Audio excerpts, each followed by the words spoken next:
Dans la science infuse, mais c'est d'être capable d'apporter des réponses et surtout de donner de l'espoir. Les êtres humains ne peuvent pas vivre sans espoir. Et la campagne européenne est précisément l'occasion de montrer qu'il y a des perspectives. Non pas du pipeau, mais des vraies perspectives.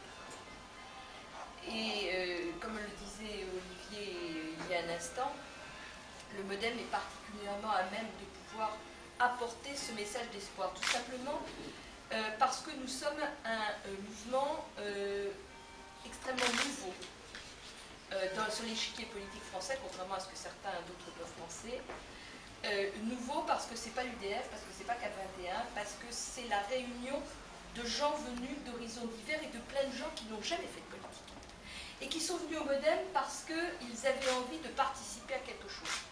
Parce qu'ils sentaient en eux que le moment était venu de participer à un vrai changement de société, pas à une rupture à la Sarkozy, mais à un vrai changement de société, c'est-à-dire faire en sorte qu'on recouvre l'espoir, que les parents aient le sentiment que leurs enfants auraient du travail, que leurs enfants pourraient faire mieux dans la vie qu'eux-mêmes avaient fait, ce qui était l'espérance qui animait toutes les générations qui nous ont précédés, et qui est une espérance qui a disparu aujourd'hui, et qui a disparu à juste titre.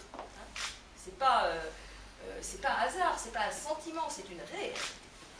Et précisément, dans cette campagne européenne, ce que nous avons à faire, c'est de dresser ces perspectives.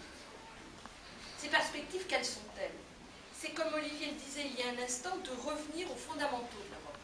On ne peut pas nous accuser, nous, MoDem, de ne pas être un parti pro-européen. Nous n'avons pas eu d'état d'âme sur le référendum. Nous n'avons pas réconcilié les ouïistes et les nonistes.